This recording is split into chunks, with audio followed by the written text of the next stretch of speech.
Hello everybody and welcome to the Movie Pit Podcast. I'm your host Christian. Thank you very much for joining me on the podcast this week. It is, oh man, are you guys still recovering? Because I still feel like I'm recovering from 4th of July. So hopefully you guys all had a very great 4th of July weekend and day and recovery since then.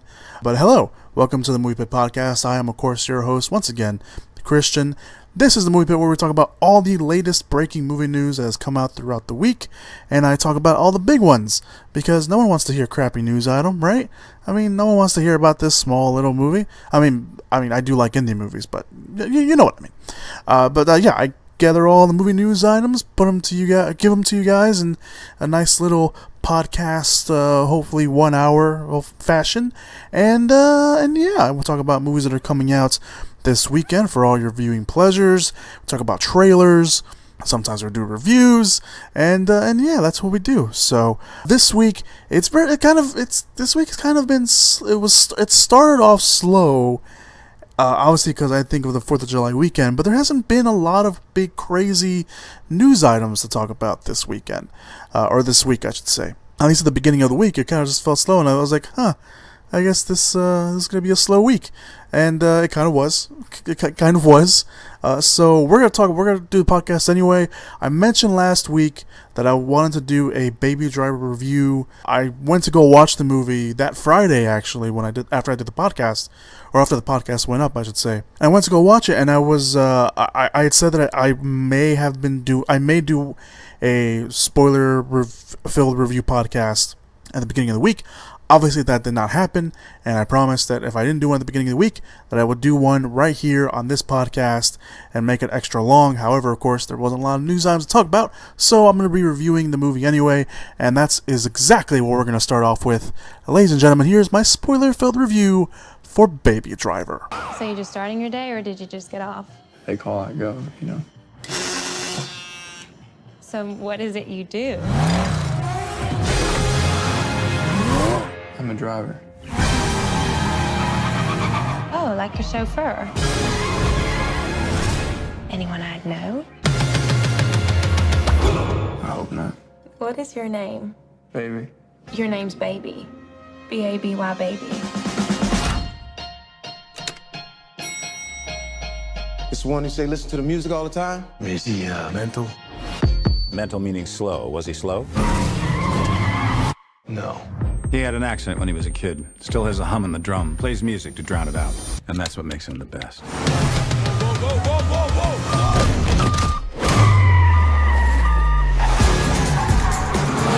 whoa! One more job and I'm done. One more job, and we're straight. Now, I don't think I need to give you this speech about what happens when you say no, how I could break your legs and kill everyone you love, because you already know that, don't you? Yeah. The moment you catch feelings is the moment you catch a bullet. And your waitress girlfriend, she's cute. Let's keep it that way. I want us to head west and never stop. You in? I'm in, baby.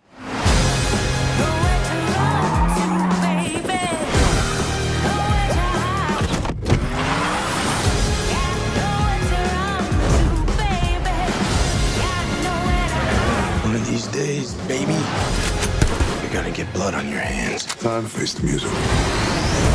Baby, we need to get out of here. I have to end this. Are we in bed together now? Baby. Baby? Baby. Doc said Michael Myers. This is Mike Myers. It should be the Halloween mask. This is a Halloween mask. No, the killer dude from Halloween. Oh, you mean Jason? No! Baby, you tell me who does. She a good girl? You love her? Yes, I do. That's too bad.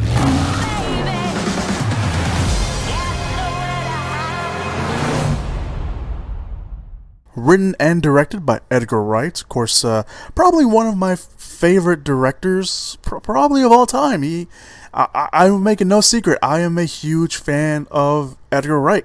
I've loved or enjoyed all the movies he's done so far. So I'm a huge fan of him, and of course, Baby Driver was a result of him dropping out of Ant-Man.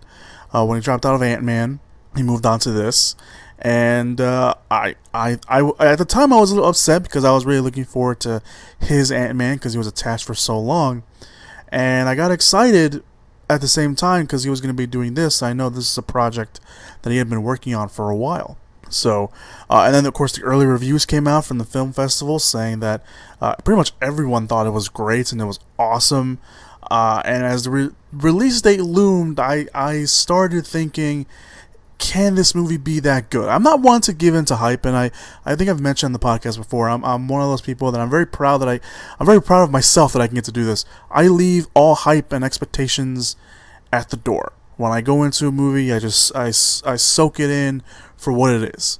Even if everyone says this is the best movie ever, even when everyone says that this movie's awesome or anything like that, I just lower my expectations down to the bare minimum. I sit down at the theater, I soak it in for what it is. And I did this for Baby Driver, and guess what? I really liked it. It was as good as people said it was. It was really, really, really, really good. So Baby Driver centers on Baby. Yes, his name is Baby, B-A-B-Y, Baby, played by Ansel Elgort, a skilled but we can kind of say a reluctant getaway driver. He doesn't really like the fact that he's a getaway driver. He doesn't really like his life of crime, but he has to do it because he's paying off a debt to Doc, played by Kevin Spacey in this movie. So he's not a normal getaway driver. As you can see from the trailers and stuff, he has headphones. He constantly listens to music. When we find out that he had an accident as a kid, in the trailers we just know that he has an accident as a kid, and there's a ringing in his ear. We find out in the movie that it is actually tinnitus, and he keeps a ring to leave the ringing of his ear to cancel out. He listens to music, and in the accident he loses both of his parents on that as well. And so the music that he listens to acts as his inner soundtrack and as a soundtrack to the movie as well. So after a job, one day he meets a waitress, Deborah, played by Lily James, and finally gets to see a future where he doesn't have to be a getaway driver, and he leaves the life behind and he can fall in love with this girl that he just meets. However, as he and Deborah of course get closer, Doc ropes him into another job, into some more jobs, and eventually leads to this one big job where he has to work alongside Buddy, played by John Hamm, Darling, played by Isa Gonzalez, and Bats, played by Jamie Foxx. And what follows is Baby trying to escape in a lot more ways than one. So that's the movie in a nutshell, pretty much. Of course, there's more stuff that I'm about to get into. So, like I mentioned, Baby is constantly listening to music. This acts not only as his own personal soundtrack, but the soundtrack to the movie as well. And the music really gives us a sense at what Baby is feeling at certain times. Whenever he's doing a job, the music is a little bit more, like a little bit more rock music, a little bit more, pumped up and hyped up. And when he's around Deborah, the music is a little bit more, slowed down. It's more romantic. It's more like not necessarily love songs, but it's more, calm. And to give you an example, at one point, well, not to give you an example of this, but to give you an example of how the music plays into the movie, at one point, during the second job that we see in the movie, this is where Jamie Foxx's character, Bats, is introduced. But he does play a factor after he's introduced as well. He's with two other... This is the part in the trailer with the Michael Myers masks. That's the second job in the trailer. So Baby, he starts a song as they're about to go off, and Jamie Foxx has this thing, or his character Bats has this thing where they're about to go do a job. He's like, people in there, they have our money, they have our property, they stole our property, let's go get it back. But at this point, at the second job, they get the mask and they start arguing. But at that point, Baby's already started playing the song. So before they go out to actually go do the robbery, Baby's like, whoa, wait, I gotta start the song over again. and he starts the song over again, and they all go. It's a very funny moment, but it's also one of those things where it's like this. It doesn't come off as like awkward or it's like stupid. It comes off as, no, this is what Baby does. This is how he operates. This is the world that the movie is operating from, and that I thought that was kind of cool. I thought that was pretty funny, and again, I think if it was done in any other movie, it would have come off as, like I mentioned, it would have come off kind of as stupid. But in this movie, it comes off as almost necessary and funny.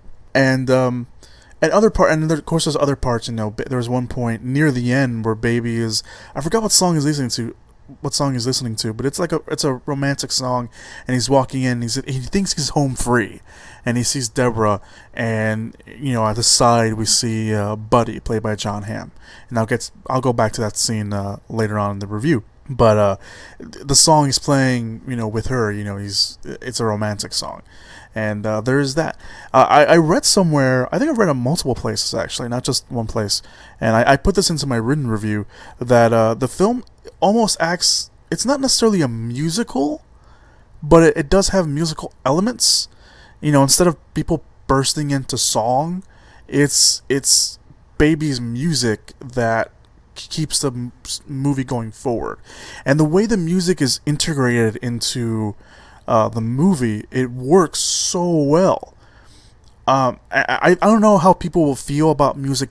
It's not like there's like a song like once one song ends, another song begins. It's not like that. But music is constantly playing throughout the movie, and I think I've read some places or some people that kind of didn't annoy them, but it kind of took them out a little bit on the movie. And I think if you're not used to that, or if you're not ready for that, I think it will probably kind of take you out. It's like, oh, there's another song playing.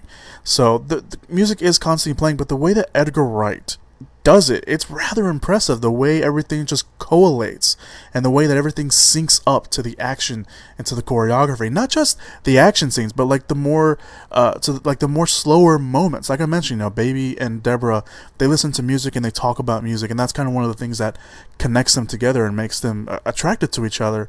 But the way they're around each other, there's one scene when they're in a laundromat, and they are, they have their headphones, attached to one another, but the way like they move around, it is almost like they're dancing.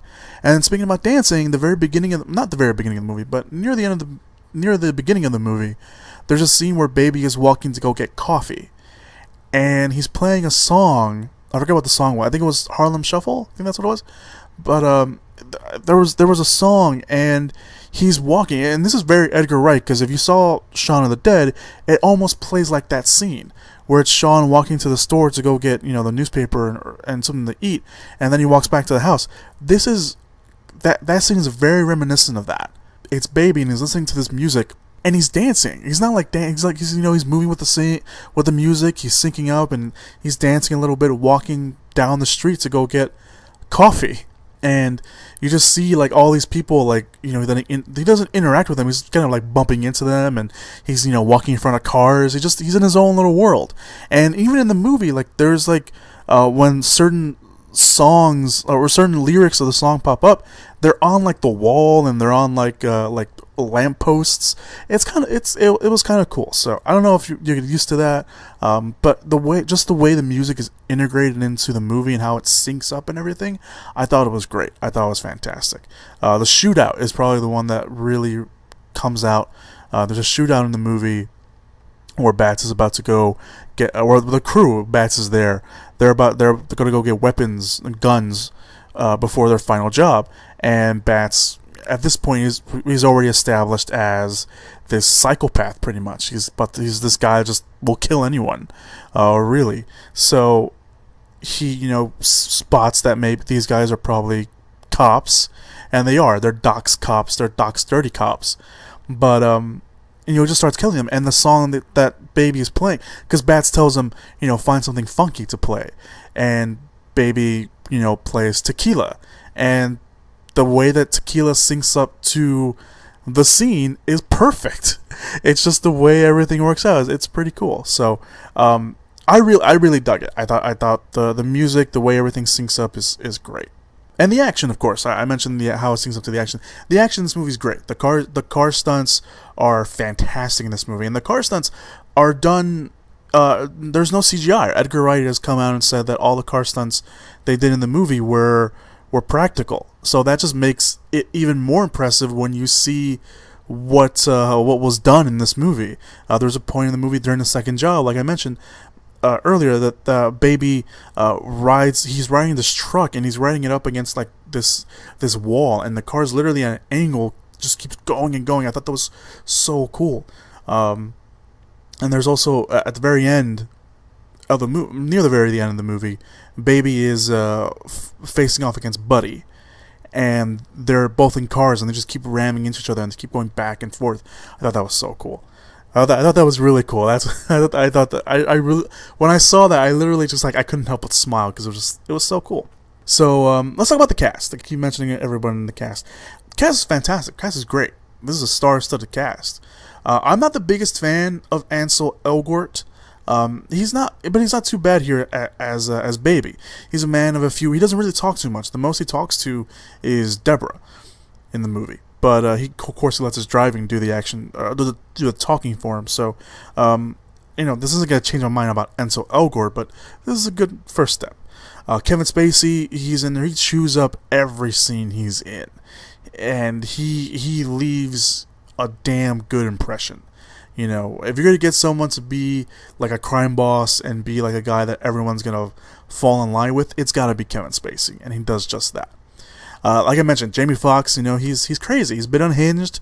He acts as a sociopath, and you think that he's gonna be kind of the primary villain, because that Baby he's not. Like I mentioned earlier, he's a reluctant bad guy. He's only doing this to clear his debt to Doc, but so he's the hero of the movie, even though he still is a getaway driver for all these bank robbers, because they're all villains, really, when you think about it. But except for Deborah.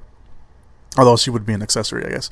But anyway, when it comes to Jamie Foxx's Bats, he kind of acts as the main villain. You would think he acts as the primary villain until the end, and I'll get to that when I talk about him. But his death scene in this movie is probably one of the most. When his death scene happened, at least in my theater, it felt like everyone was cheering. But that's. And my theater was packed too. I'll mention that. But yeah, he kind of acts a little bit as a primary villain. He's very antagonistic. He's very dickish to Baby and to everyone else. He's not a likable character at all. So there's that. John Hamm and Isa Gonzalez play a couple, Buddy and Darling. Of course, these are all code names. They're not their real names, and they're crazy about each other. And Buddy, kind of a little bit of Darling too. They're kind of the only ones that actually kind of like Baby, and they kind of defend him. Buddy a little bit more. He kind of sees himself a little bit in him. They have this scene where they're where they're bonding with each other over a song. I think it was a Queen song. I forgot what the name of the song was, but they bond over each other a lot, and that scene's like, oh yeah, these guys, they really care about each other. He actually cares about Baby, and he actually makes a joke with Baby at the beginning. He's like, if Doc calls you, don't pick up the phone or don't come or something like that. But his character, he's the last character you would think would be the primary villain.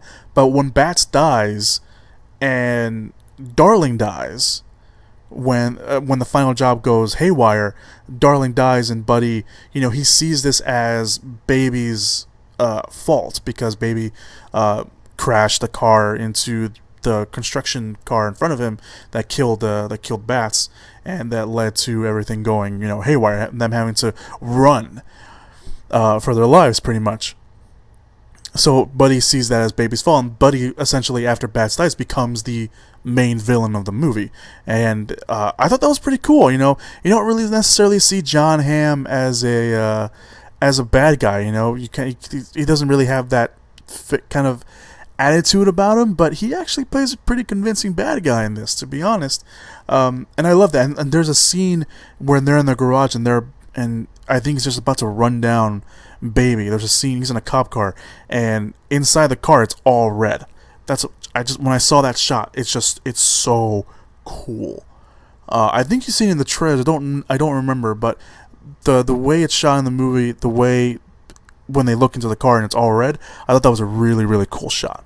But but he becomes, and it almost feels perfect because he's defending him, and then when he finds out, he doesn't find out, he sees Darling getting killed, and he blames Baby. It's almost reasonable that he becomes the villain. It makes sense that he would become the villain. So that's pretty cool. As for Lily James as Deborah, it's a little unfortunate that she's a little bit underdeveloped. She does have a story behind her, but she only tells a story, and I think if we saw a little bit more of her by herself, I think it probably could have helped her character out a lot. She's really only just the love interest for Baby, and I love Lily James. I think she's great. I think that I would love to see more of her in a lot more movies. And but I don't know. I just like anytime they're together, it's cute. It is that they're adorable together. They're two very good looking people together. Okay, yeah, we get it. But her character herself, she does feel a little underdeveloped for me personally. I don't know about everyone else, but that's just for me. John Bernthal is in the movie. He's very underused. He's only in it for the opening of the movie, and he makes this joke at the beginning. He's like, "If you don't see me again, I'm dead." And we don't see him again for the rest of the movie. So maybe he is dead, or maybe Doc. And it's said in the movie that he doesn't use the same crew for the same job. He doesn't use the same crew twice. So we see John Bernthal's character with Griff. His name is Griff in the movie. We see Griff, we see Buddy, and we see Darling at the beginning. In the second job that Baby does, we see Bats, and we see two other characters. One of them played by Flea, and then the third job, the final job that we see in the movie, the job that goes wrong, it's Bats, Darling, and Buddy. So Doc doesn't use the same crew more than once, and you can say that that's the assumption that's why we don't see Griff later on in the movie. But I don't know, it's just kind of funny. But he is very underused. John Bernthal is very underused, but the time that he's on screen, it's very, very cool. C.J. Jones also appears in the movie. He plays Joseph, which is Baby's deaf foster father. He's deaf in the movie, and he wishes that Baby will leave the life of crime.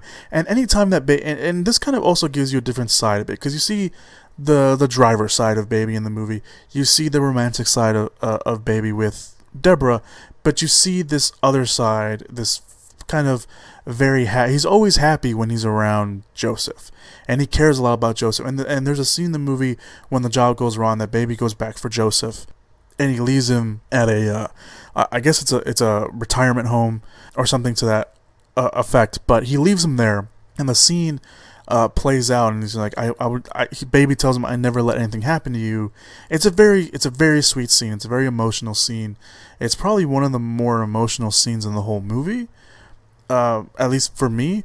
But I just thought the chemistry between those two is very great, even though Joseph can't talk. He's mute and he's deaf. So it's very I don't know. It just those two were very good together. All in all, I thought Baby Driver was a fantastic film. It's got a great cast.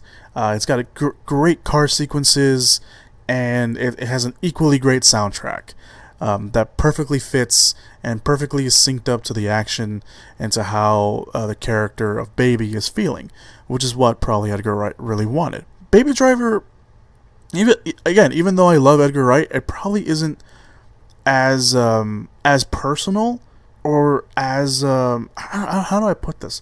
I guess as personal as other Edgar Wright films.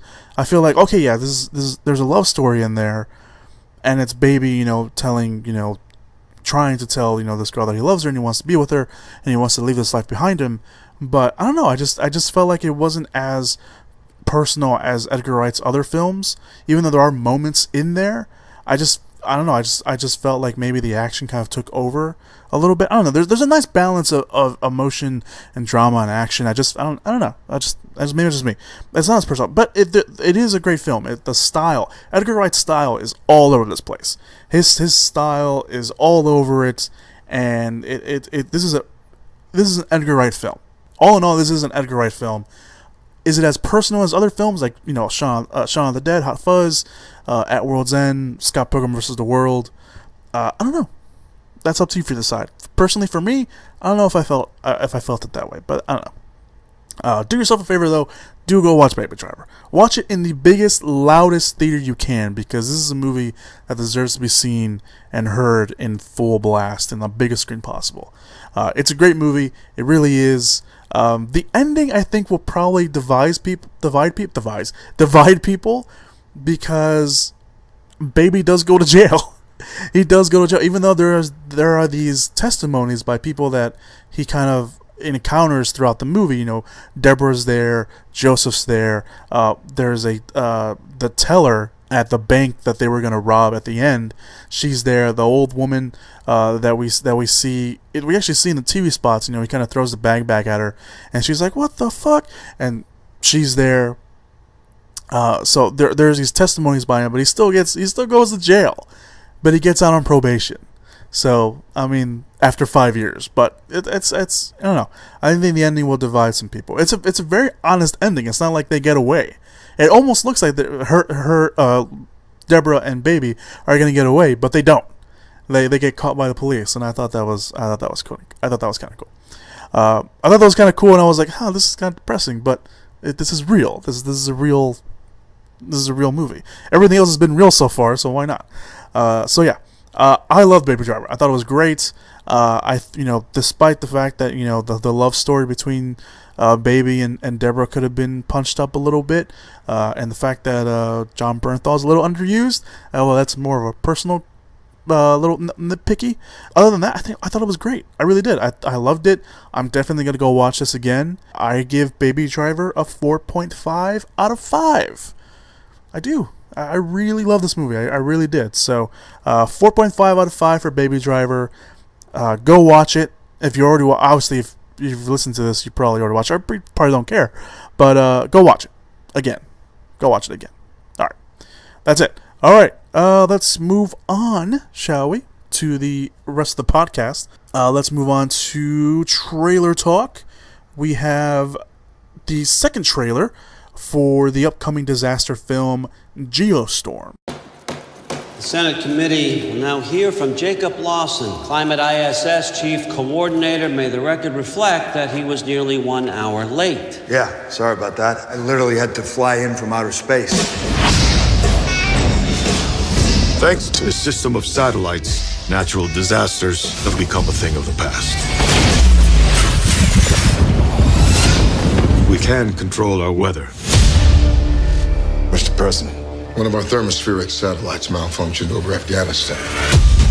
So your proposal is what? We shut down all satellites. I don't need to remind all of you how many people died from catastrophic climate conditions.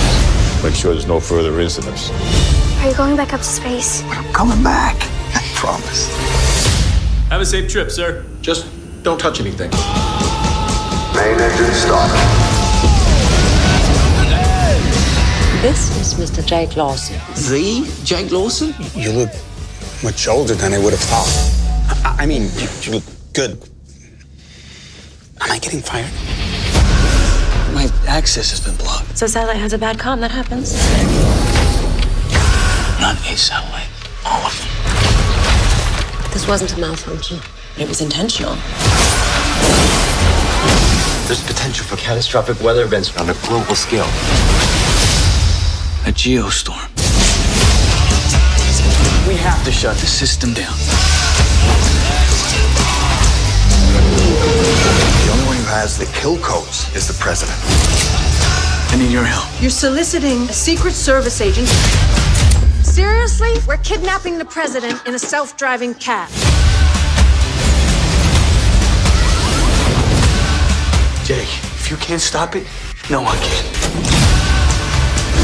3, 2, 1. Come on, baby.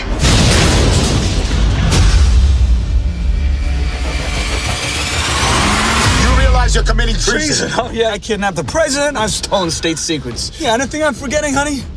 Honey. Hold on! Marry her. The movie is the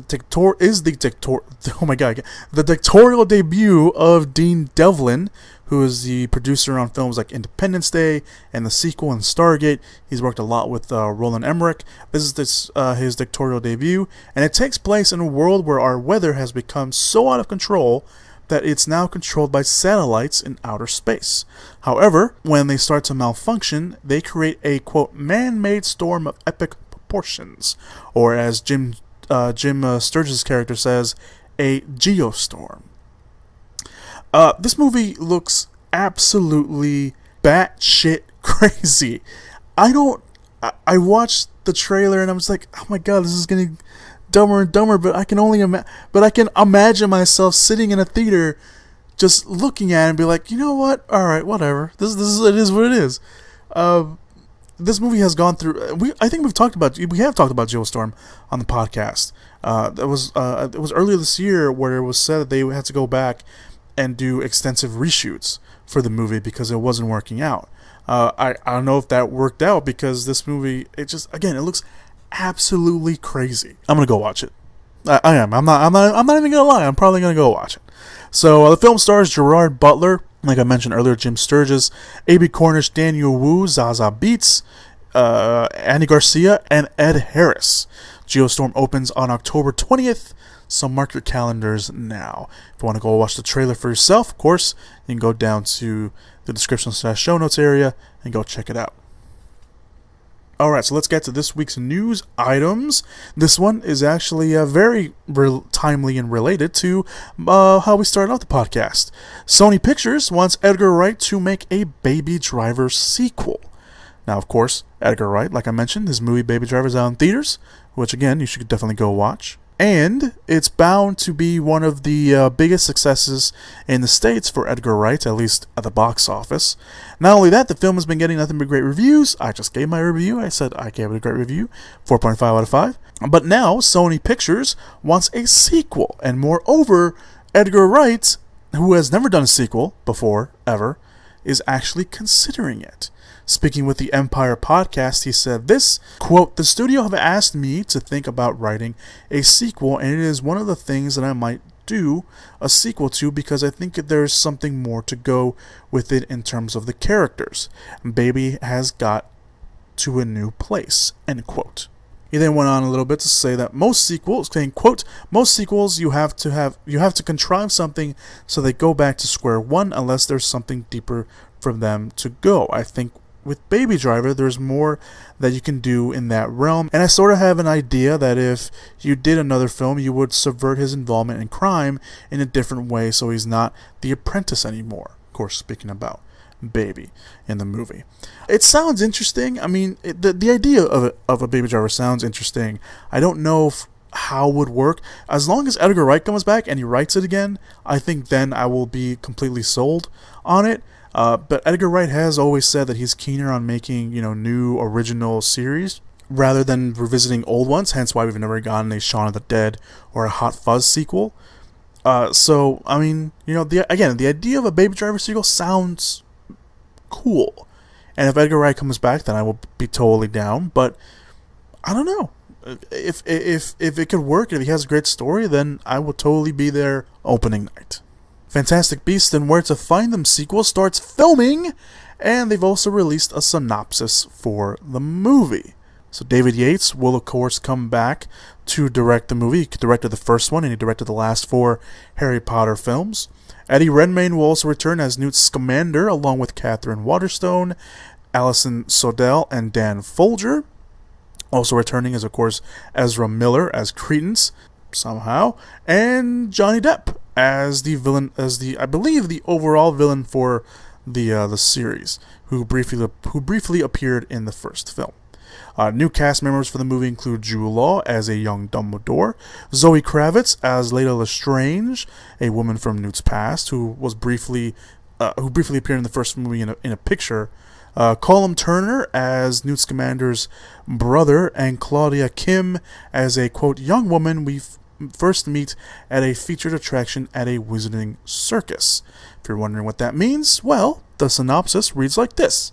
J.K. Rowling wrote the screenplay for the film, which opens in 1917, a few months after Newt helped unveil and capture the infamous dark wizard Gellert Grindelwald. If I'm mispronouncing that, Harry Potter fans, forgive me. However, as he promised he would, Grindelwald has made a dramatic escape and has been gathering more followers to his cause, elevating wizards above all non-magical beings. The only one who might be able to stop him is the wizard he once called his dearest friend, Albus Dumbledore. But Dumbledore will need help from the wizard who had thwarted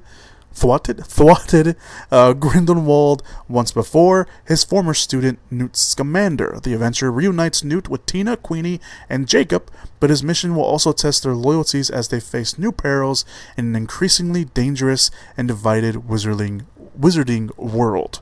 End quote. So there you go. That's the synopsis for the movie. The cast will also include more people that a press release did announce. This will be the sequel of a 5-part series that was announced before the first movie came out, and they will move the magic from New York, which is where the first film was based, to London and Paris, with, as they put it, some, quote, surprising nods, end quote, to the Harry Potter series. What does that mean? Who knows? But I bet we'll find out, because again, the movie's already started filming, and the Untitled Fantastic Beasts and Where to Find Them sequel will open next year on November 16th. The Grudge reboot is now set with a director. Yes, there is a reboot of The Grudge on the way. Even I didn't even know about the reboot until this came out. Apparently this has been in the works for, looks like a while, because there was a script being worked on, but now they have a new script being written by its new director in Nicholas Pesci. I think that's how you say his last name. No relation to Joe Pesci, by the way. He made his directorial debut with the horror thriller film The Eyes of My Mother. He has been hired to rewrite the script and direct the reboots for Ghost House Pictures, which of course itself is a remake of a Japanese horror film. Of course, I'm talking about the 2004 horror film with Sarah Michelle Gellar. But yeah, so The Grudge and The Ring were kind of the reason why the whole horror movie remake trend kind of started, at least here in Hollywood, because they were done on a low budget, and because they were done on a low budget and a lot of people wanted to go watch them, you know, Hollywood just thought people want more of this, and we kept getting horror movie remakes out of foreign horror films. So either way, for those of you guys who don't know about the film, by the way, The Grudge, if you've never seen the Grudge movies, it usually follows a woman. She gets afflicted by a curse that was created by uncontrollable homicidal rage in a house, and the thing is that once you enter the house, you get affected by the curse. So that's kind of what it was. So again, it was originally made in Japan. I believe it was Japan, right? Yeah, I think it was Japan. And I don't want to get that wrong, but I'm pretty sure it was Japan. And it got an American remake here, and it got a sequel here in the States, and then they got like straight to DVD sequels as well. But now it looks like they're going the reboot route with this, and I'm kind of surprised that they're going to reboot The Grudge, to be honest. I don't know if there's even a crowd anymore for these kind of movies, especially after the underperformance of Rings that came out earlier this year. I forgot it came out earlier this year, and it did. Rings was the third movie in the Rings series. They didn't perform well. A lot of people didn't like it. I didn't like it. But it just, I don't know, it's weird that they would try to do that again. I mean, Rings didn't look that great anyway, but I don't know. I don't know how this is going to work out, but I'll give credit where credit is due. Getting a director like Pesci, again, I don't know if that's how you pronounce his last name, but getting a director like him, I think it's a good way to go. It's a good start. Like I mentioned, I saw The Eyes of My Mother at the Chicago International Film Festival last year, and even though I wasn't a huge fan of the movie overall, I will admit that the movie had some great visual imagery, and he has a great visual eye for that. So if he can bring that to the reboot of The Grudge, we can at least expect the movie to look great, because he has that ability for that kind of thing. No word yet on when they're thinking about getting started, but with a rewrite on the way, I can assume that maybe we'll be hearing something about The Grudge probably sometime next year, or maybe by the end of the year. We'll obviously we'll keep you updated on that when when more news comes out.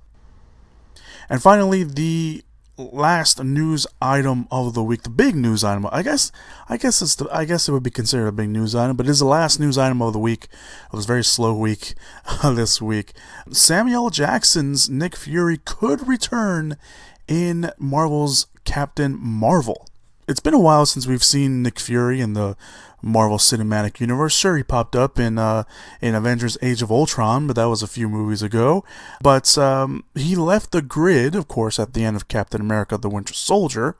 So when the rumor popped up, this actually popped up over Independence Day, and this is something that I actually missed out on until I saw this particular news report, that Samuel Jackson could return in Captain Marvel, and people took to it, and as time went on, at the time it was just a rumor, but Deadline reports that the rumor does have some truth to it, and that Nick Fury could return to the MCU in Captain Marvel. Now, Captain Marvel already has, of course, Brie Larson set to star in the movie as the lead.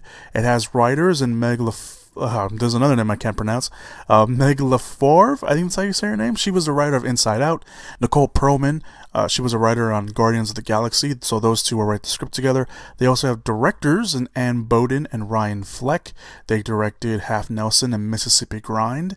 They were hired for the film, I believe, sometime in April. I think that's when I read. But for those who don't know the character herself, she's a pilot who developed her superpowers after being infused with alien DNA.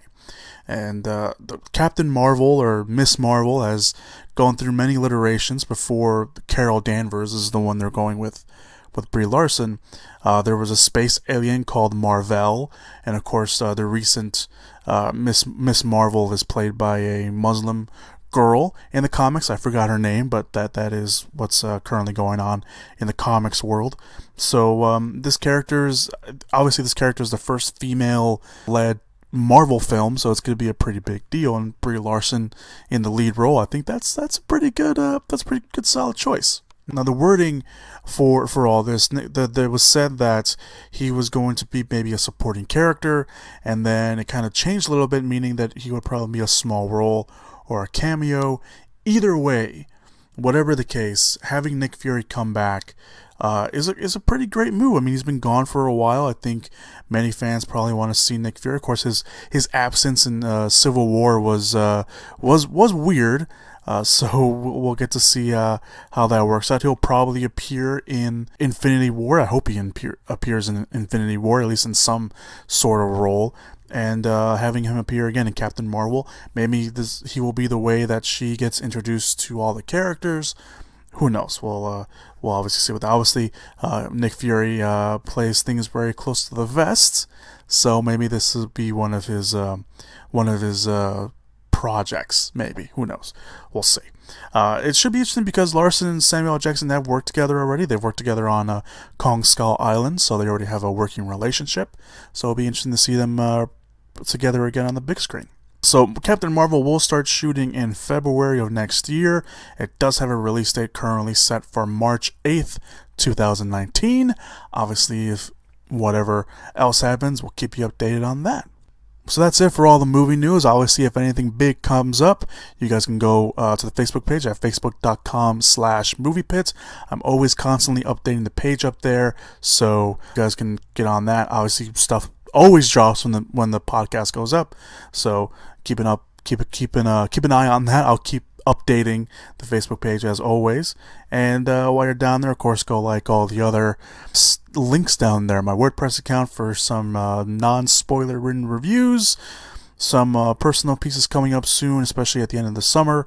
I'll be doing a best of the summer article and opinion on there, and my Twitter and my Instagram is also down there if you want to give me a follow. Alright, so let's get to this week's releases.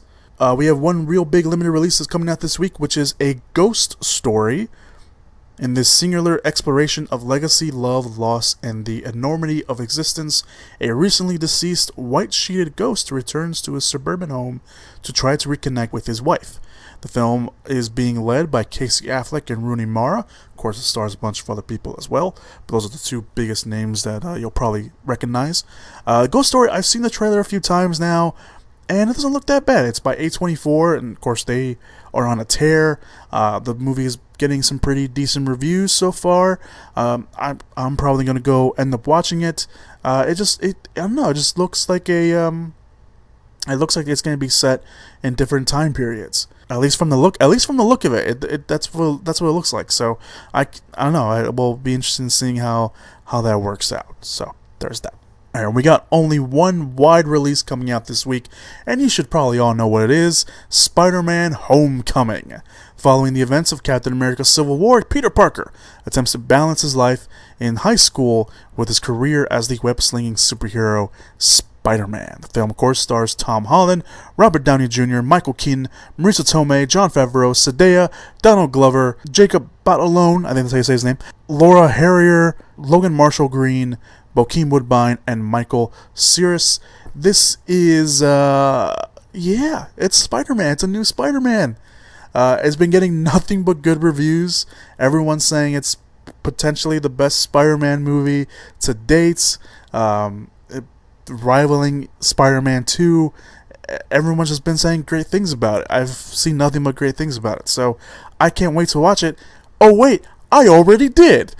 So I went to go watch it yesterday. I thought I was gonna wait to see it over the weekend, but I went yesterday, and I'm gonna give you guys just a little tiny mini review. I will give my full and non-spoilers, but this is a non-spoiler little mini review. I'll give my full-on, not even a review. It's just my thoughts about it. My quick little dirty thoughts about it.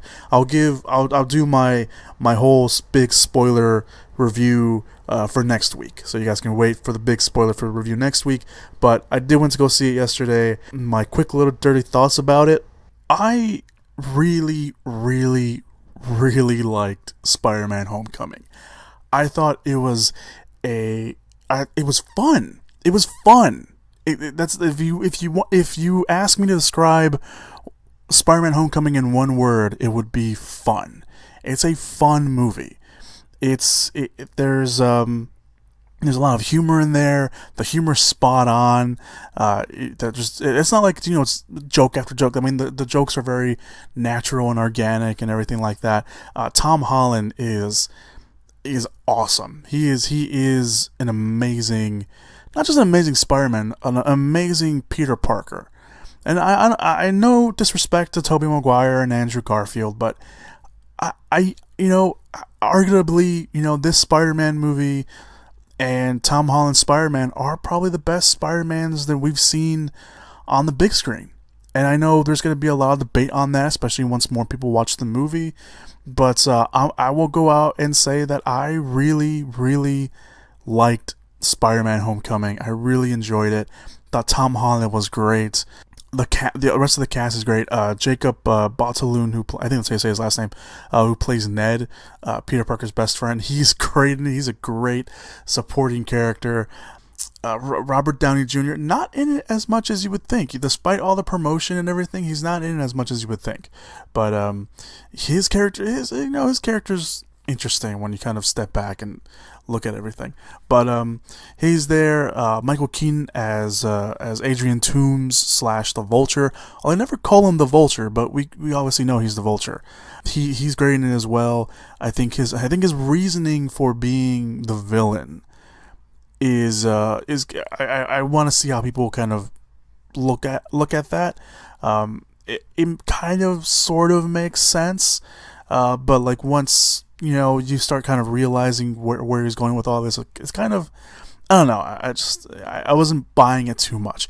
It's not like he's not the worst written villain that Marvel has had, but I think part of it is also because we've never seen the Vulture on the big screen, and this isn't necessarily the Vulture we see in the comics, but at least from what I can remember, I haven't read every iteration of Vulture in the comics, but this is a different Vulture from what I remember, and I never really kind of thought that maybe Vulture would work on screen. I mean, when Sam Raimi was still attached to do Vulture, or to do Spider-Man 3, he was going to include Vulture in Spider-Man 4, I should say. He was going to do Vulture as the villain, but of course that project fell apart, and they went on and remade Spider-Man with Andrew Garfield and Mark Webb. So yeah, I thought he was great. The look of Vulture was great. Seeing him in action was pretty cool. But I just enjoyed it. It was so much fun. It was funny. The movie's over 2 hours long. It's 2 hours and 13 minutes, and I never felt that. It was a brisk pace. I didn't have. I mean, there was probably one moment I would say the movie kind of slows down, but overall, it moves so quickly. But it moves quickly, but it still tells its story well. It's still fleshing out the characters. And more importantly, it fleshes out Peter in a way that I don't think we've really necessarily seen him at this much. So I loved it. I really did. I really like Spider-Man Homecoming. I hope that you guys enjoyed as much as I did. It's a great movie. It really is. It's really great, and I cannot recommend it enough. You ask me for my rating right now, I'd probably give it a 4.5 out of 5. There's some things that, don't get me wrong, it's great. But I think there's some things that they could have, very small things too. It's not like big things, it's not like big story arc things. There's just some things that I just felt like that could have been punched up a little bit more. But overall, it is a great movie. It is. It's a great movie. My 4.5 out of, that's a good rating. 4.5 out of 5 is a good rating. I would give it a 5 if some things were, I don't want to say better, because they were good for what they were for the movie, but I don't know. I just felt like maybe they could have gone into some stuff a little bit more. But that's just me. So if you ask me for my rating right now, Spider-Man Homecoming, 4.5 out of 5. So go watch Spider-Man Homecoming. It is a great movie. You'll have a ton of fun. I guarantee it. Alright, so let's move on to this week's box office predictions. My picks last week were wrong. What do you know? So my picks, I almost got it right. I just I overestimated one particular movie. So my picks last week were Despicable Me 3 at number 1, Baby Driver at number 2, Transformers: The Last Night at number 3, The House at number 4, and Wonder Woman at number 5. The box office, the real box office last weekend was Despicable Me 3 at number 1, Baby Driver at number 2, Transformers: The Last Night at number 3, Wonder Woman at number 4, and Cars 3 at number 5. I overestimated The House by a lot. I went to go see The House. It wasn't that bad. It was actually kind of funny. So yeah, that was the actual box office. This week, my picks, though, I think I'll probably be a little bit more right, hopefully. I don't know. So my picks this week, of course, Spider-Man Homecoming is going to be the number 1 movie at the box office this weekend. It's going to make a crazy amount of money. It's Spider-Man. Nothing but good reviews. People have already seen it already. Good, nothing but word of mouth. Me being one of them. So yeah, my picks this week, Spider-Man Homecoming number 1, Despicable Me 3 at number 2, Baby Driver at number 3, Transformers: The Last Night at number 4, and Wonder Woman coming in at number 5. Will I be right? Who knows? I think I'm pretty solid on the first 3. Who knows about Transformers and Wonder Woman? The number 4 and number 5. Who knows? So we'll see. We'll see what happens. Thank you guys so much for listening to the podcast this week. It's been pretty cool. Thank you guys so much for listening. Again, it was a very kind of slowish week this week. I think the July 4th being near the middle of the week kind of messed everyone up. So yeah, there you go. Thank you guys so much for listening to the podcast this week. Wherever you're listening to, if you're listening to this on iTunes, if you're not listening to this on iTunes, I'm now on iTunes. I'll leave a link down below so you guys can go check that out. Go subscribe, leave me a rating, leave me a review. I'll shout you out here on the podcast. Thank you guys so much for supporting me over there. If you're listening to this on SoundCloud, do the same. Follow me, like it, everything else that you guys can do. If you're listening to this on YouTube, subscribe, leave a comment, leave the like button, or dislike, whatever. I'm not gonna tell you what to do. But yeah, thank you guys so much for wherever you're listening to this from. Thank you guys so much for supporting the podcast. Really appreciate it. And yeah, come back next week for 2 podcasts. Obviously, we'll be doing a Spider-Man Homecoming spoiler-filled review next week at the beginning of the week, and of course, at the end of the week, here on Friday, once again, we will be doing the weekly roundup of news for the week. So, yeah. That's all I got for you guys. Thank you guys so much. Be sure to check out all the links down below. The Facebook page, facebook.com/moviepit. That's facebook.com/moviepits. Go down below also to my WordPress account. That's movieswithchris.wordpress.com. Movieswithchris.wordpress.com. All my non-spoiler written reviews are up there. I've got some other stuff in the works right now up on that page as well. My Twitter and my Instagram handle are down there if you want to go check that out. And again, links to the trailers and the podcast link on iTunes and SoundCloud and probably YouTube are on there as well. So thank you guys so much for listening to the podcast this week once again. Have a safe, happy, fun weekend. And as always, go watch some movies. Whoop whoop! Yeah! Give it up! Movies!